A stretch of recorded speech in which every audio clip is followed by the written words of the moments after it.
Sorry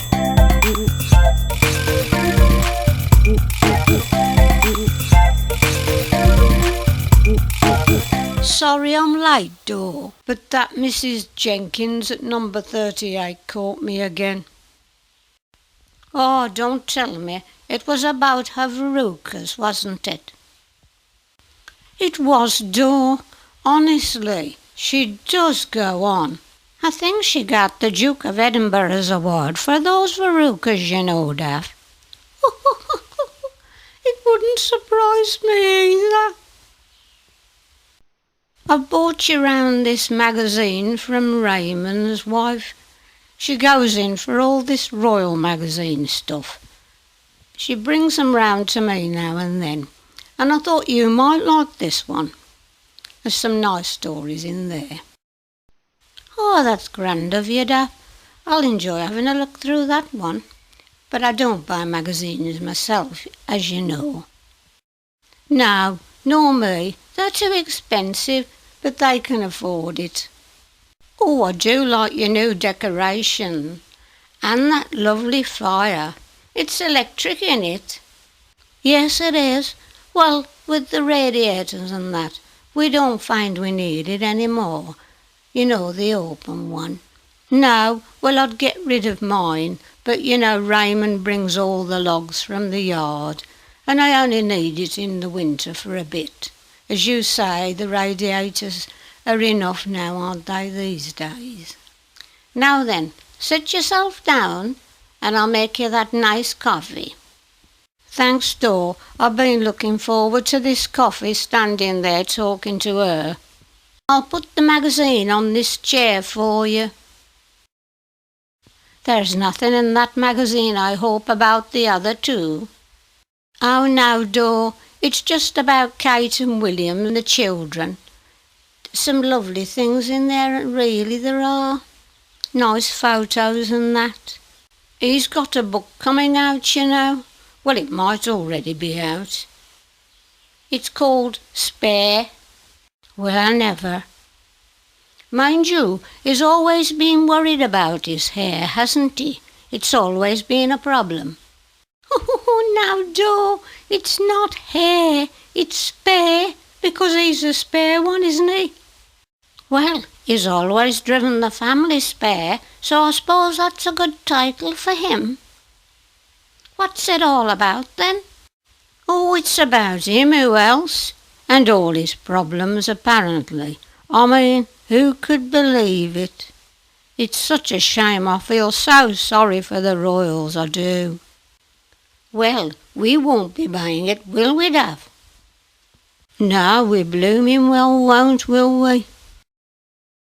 Talking about the royal family, Dor, I was in the health shop the other day getting my vitamin C, and there was this woman in front of me, and she was asking if they'd got any royal jelly.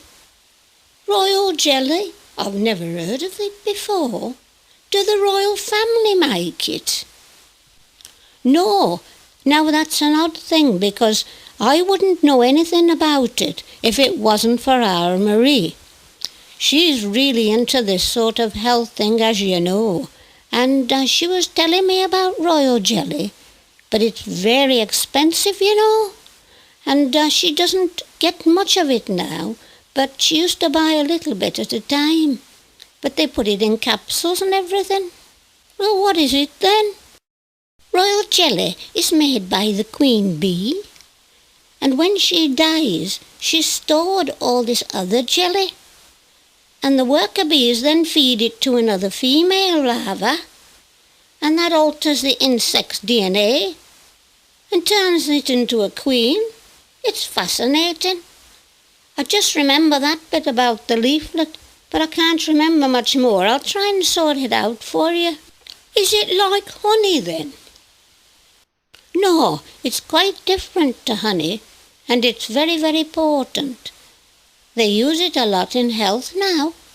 Maria was saying they make plasters with it because it's so healing. But I thought it was interesting because I'd never heard of it myself, Daff. Oh, I'll have to look that up on the internet. It really does sound interesting.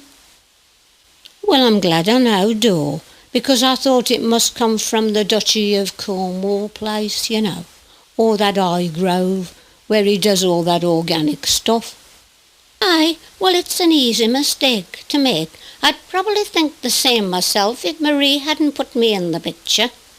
But let's face it, Daff, there's only one royal jelly in that family, and we know who that is, don't we? Oh, we do, Dor, we do. I'll make us another cup of coffee in a minute, Daff, but wait till you hear this. Now then, here's a bit of news. Did you hear about Mr. Brown round the corner? You know, the one that works at the butcher's. Well, he's turned into a transistor. A transistor? What you mean? Josie, at the bakery, said that he turned up the other day, dolled up like Marilyn Monroe for his sausage roll. 'Cause he goes in there every week, apparently, for his sausage roll.